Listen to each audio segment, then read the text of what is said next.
రోజులు మారిపోయినాయి. ఇదివరకటి రోజుల్లో నోట్లు, నోట్ల నుంచి పెద్ద నోట్లు, పెద్ద నోట్ల నుంచి బ్యాంక్ అకౌంట్లు, అకౌంట్లకి ఏటీఎం కార్డులు, ఏటీఎంలకు తోడు డెబిట్ కార్డులకి క్రెడిట్ కార్డులు, ఆ తర్వాత యూపీఐ ట్రాన్సాక్షన్స్, క్యూఆర్ కోడ్లు, చివరికి వాట్సాప్ మనీలు, ఇట్లాంటి స్టేజ్ వచ్చేసింది. ఇలాగే ఇప్పుడు రూపాయల వాడకం నుంచి కొత్త వాడకం వైపుకి వెళ్తున్నదే ప్రపంచవ్యాప్తంగా బిట్ కాయిన్ క్రిప్టో.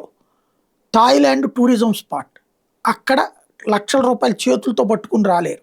విదేశాలకు సంబంధించిన కార్డులు పట్టుకొచ్చినటువంటి సందర్భంలో కొంత ఇబ్బందులు ఎదురవుతుంది.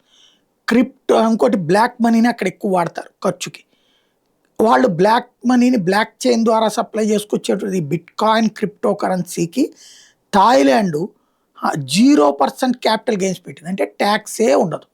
ఇక అక్కడ ట్రాన్సాక్షన్ సీరియస్గా నడవబోతున్నాయి.